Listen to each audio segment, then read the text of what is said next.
अस्सलाम वालेकुम। आप देख रहे हैं आज की ट्रेडिंग पॉलिटिक और मैं हूं हरीश भट्ट। आज मार्केट में अच्छा खासा पैनिक रहा, बल्कि आज ही असल पैनिक शुरू हुआ। 680 पॉइंट मार्केट ने माइनस किए, 40,621 पे क्लोजिंग आई। और मार्केट ने जो अपना स्विंग था ऊपर वाला उसको ब्रेक किया। और उस स्विंग के बाद मार्केट जो है वो अब नेक्स्ट जो नीचे सपोर्ट लेवल है, ये जो 39,500 के करीब बनता है ऊपर वाला, और उसके बाद ये नीचे वाला 38,500। तो पहले 39,500 वाला सपोर्ट लेवल मार्केट के पास है, उसके बाद ये नीचे 38 वाला है। तो अगर हालात इसी तरह खराब रहे तो ये लेवल टच हो सकते हैं। तो चूंकि आज बहुत ज्यादा पैनिक था, कैंडल जो है वो दूर बनी है अपने इंडिकेटर से, इसलिए मार्केट वापस 41,000 को टच कर सकती है। अब 41,000 मार्केट के लिए रेजिस्टेंस का काम करेगा। तो वक्ती तौर पे थोड़ी बहुत जो रिकवरी है उसमें स्ट्रॉन्ग स्क्रिप्ट वापस होते हैं, तो आपने अपना कैश इन हैंड करना है और थोड़े कैश के साथ काम करना है। बाइंग सेलिंग चार्ट देखते हैं, फिर मजीद डिस्कस करते हैं, और फिर मैं आपको कुछ पॉलिटिकल रीजंस भी बताता हूँ। आज का बाइंग सेलिंग चार्ट बड़ा इंटरेस्टिंग है। इसमें आप देखें कि दबा के सेलिंग और दबा के बाइंग हुई है। यानी ब्रोकर को अगर आप देखें तो उसने 2.73 मिलियन डॉलर की सेलिंग की है। इसके साथ म्यूचुअल फंड्स ने सेलिंग की है 3.82 मिलियन डॉलर। इन दो अग्रेसिव प्लेयर्स ने मार्केट के अंदर अच्छा खासा पैनिक क्रिएट किया। इनका साथ दिया इंश्योरेंस ने 0.85 मिलियन डॉलर की इन्होंने सेलिंग की है।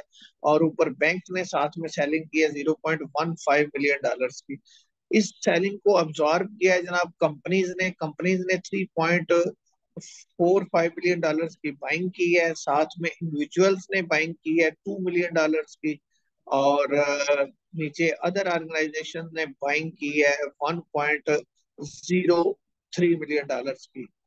इनके साथ ना बाइंग की है फॉरेन कॉर्पोरेट ने 0.42 मिलियन डॉलर की। और एनबीएफसी ने बाइंग की है 0.01 मिलियन डॉलर की। और नीचे ओवरसीज ने बाइंग की है 0.62 मिलियन डॉलर की।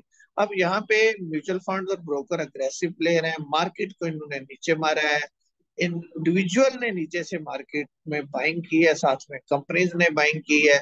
तो ये जो पैनिक है, ये लगता है कि थोड़े से रिवर्सल की तरफ जाएगा, लेकिन पैनिक मार्केट के अंदर स्टार्ट हो चुका है।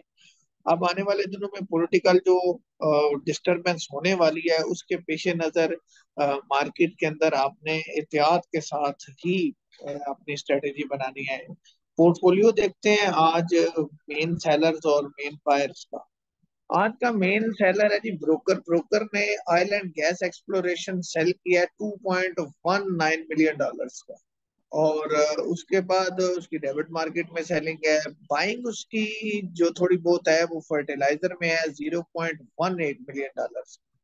ब्रोकर के साथ जो बड़ा सेलर था वो था म्यूचुअल फंड। म्यूचुअल फंड ने भी oil and gas exploration company में 1.23 मिलियन डॉलर्स की सेलिंग की है। तो ये चूंकि हैवी वेटेज स्क्रिप्ट होते हैं, तो इनको जब नीचे जो है वो मार पड़ती है म्यूचुअल फंड ने और ब्रोकर ने जो सेलिंग की, तो उसकी वजह से इंडेक्स काफी नीचे गिर जाता है।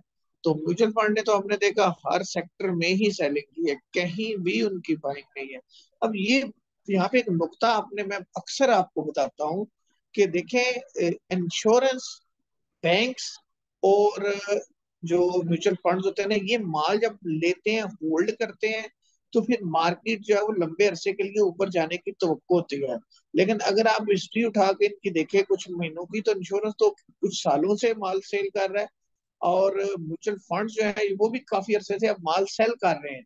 तो बैंक्स की मजबूरी है, उन्होंने माल बाय करना होता है।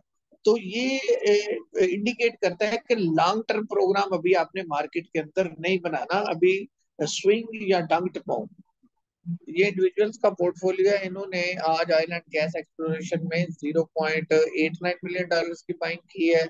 फिर ऑल अदर सेक्टर में, कमर्शियल बैंक्स में, फर्टिलाइजर में इनकी बाइंग है 0.22 मिलियन डॉलर। उसके बाद ऑयल एंड गैस मार्केटिंग में इनकी बाइंग है 0.25 मिलियन डॉलर। और पावर सेक्टर में इनकी बाइंग है 0.55 मिलियन डॉलर। इन्होंने आज सीमेंट बेचा है 0.34 million dollar. Companies main buyer में से हैं। इन्होंने आज सीमेंट खरीदा है, 1.02 बिलियन डॉलर्स का सीमेंट खरीदा है। ऑयल एंड गैस एक्सप्लोरेशन खरीदा है इन्होंने 2.24 मिलियन डॉलर्स का। ये दो मेन बाइंग पोर्शन है इनके, और डिप पे बाइंग हुई है, इसीलिए इंडेक्स जो है वो डिप पे ही क्लोज हुआ है। दोस्तों, यहाँ जो आपको इंडेक्स नजर आ रहा है, इसमें आपको पैनिक तो नजर आ रहा है, यानी पहला स्विंग टूट के अब दूसरे स्विंग की तरफ इंडेक्स जा रहा है। तो आपने स्ट्रॉन्ग स्क्रिप्ट में रहना है। मैंने बार बार कहा था, अपने ग्रुप्स में भी मैंने कहा, फेस्टल बैंक, पीपीएल, पावर सेक्टर और बैंकिंग सेक्टर के डिप पे अच्छे स्क्रिप्ट आपने बाय करने हैं। बाकी स्पेकुलेटिंग स्क्रिप्ट से आपने अवॉइड करना है। और जब आप स्पेकुलेटिंग स्क्रिप्ट में बैठते हैं तो वो मूव देते हैं तो अच्छी मूव देते हैं, लेकिन जब वो स्टक हो जाते हैं, फंसा देते हैं, तो फिर बुरी तरह बंदा स्टक हो जाता है। तो जो भी आपका स्टॉप लॉस अगर हिट हो जाता है तो कैश इन हैंड रखें। हालात पॉलिटिकली खराब हो रहे हैं। मैंने पॉलिटिकल वीडियोस, जिन्होंने मेरी देखी हैं वीडियोस, वो जानते हैं कि ये बातें मैंने इंडिकेट कर दी थी, लेकिन आप जैसे मेहरबान दोस्तों ने फिर मशवरा दिया कि ना, आप अभी बस करें वरना हालात आपके लिए खराब हो सकते हैं, तो हम खामोश हो गए।